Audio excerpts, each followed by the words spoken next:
Today I'm going to share with you one of my favourites to boost speed and endurance, and that is interval training. Let's get to it.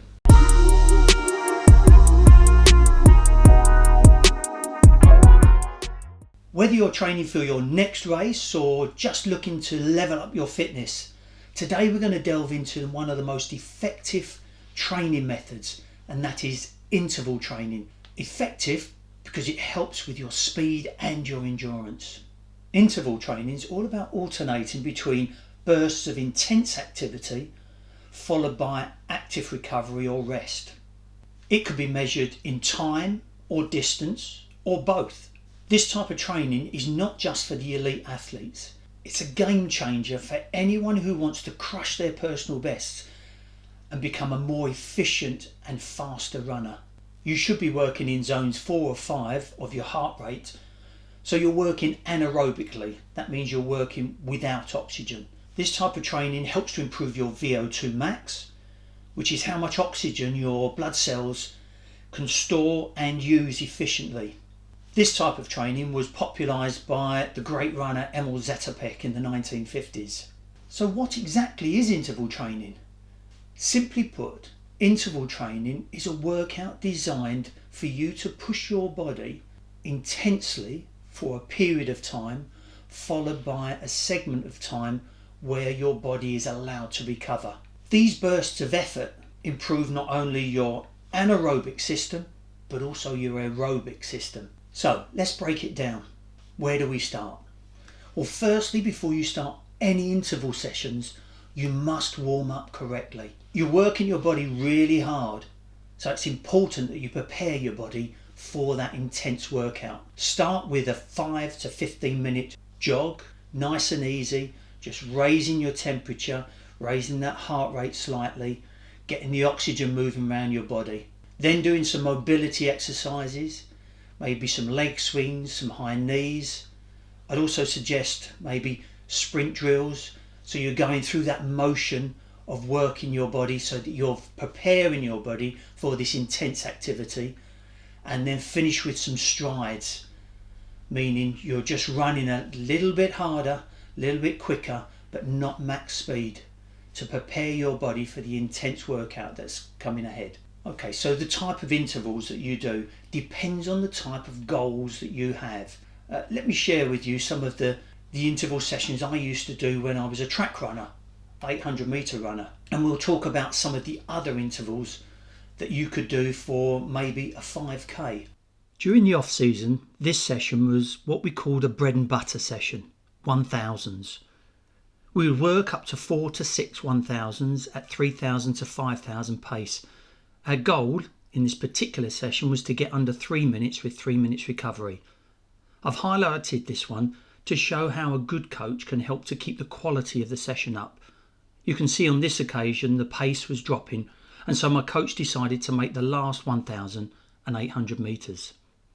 You can see here a similar session. Here is another standard session, 10 times 300 metres, or sometimes we would do 10 times 400 metres with jog recoveries. So you're still working in your recovery period, but at a reduced level. Here's another jog recovery session. So manipulating the recovery can help to keep the intensity bubbling up in the background. Now we're getting closer to the competitive season. Things are getting faster, so longer recovery and faster reps are the name of the game.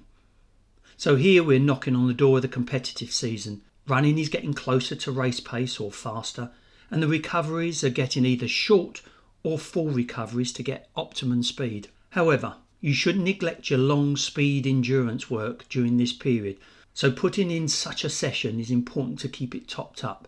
I remember in this particular session, me and my training partner getting reminded that this was training and not racing, as we were running tactically along the back straight and not running quickly enough, leaving it all for the home straight. The occupational hazard of training with a rival, I suppose. As the 5k is now such a popular event due to the park run, here are some interval sessions you might like to try. 4 to 6 times 1000 metres or 1 kilometre with 2 to 3 minutes recovery. You want to be hitting race pace for each of these. 8 to 12 times 400 metres with 90 seconds to 2 minutes recovery, working at faster than race pace.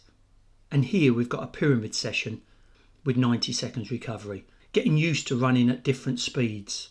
This is a tough session and can be made easier by eliminating the 1200 metres start and finish. Remember, before adding any intense sessions into your schedule, you should have built up a strong endurance base. To get the most out of your interval sessions, you should track progress. Many watches or fitness apps can monitor your pace, your heart rate, the distance you travel, and your recovery time. And over time, you'll see how your body adapts to the increased intensity, and you'll be able to push harder in each of your workouts. After your intervals, don't forget to cool down. It's important to jog for 5 to 15 minutes, nice and easy, just to flush out all those waste products from your muscles, all that lactic acid that you built up through that intense activity. And then do some static stretching and mobility work to improve that flexibility. Why you should try interval training. Interval training isn't just about speed, it's about building strength, stamina and mental toughness. The benefits include improved speed, short bursts of sprinting, train your body to run faster, better endurance, you'll build stamina by pushing your cardiovascular system, fat burning, the intensity of intervals boost your metabolism, helping with fat loss, and increased efficiency. Your body learns to recover quickly, making your runs feel easier in the long term. Or maybe not just easier, but certainly faster. So, no matter if you're a beginner or an experienced runner, interval training can help take you to the next level of your running. And if you're new to this type of training, I would suggest only introducing one session a week after a period of nice easy running where you've built a base, because these sessions are intense and you'll want to have the time to be able to recover after them. A few weeks of doing this and I guarantee you will see some really good results. Ready to give interval training a try? Let me know how it goes, and if you have any questions, I'm happy to help. I hope to see you in the next one. Thanks for watching.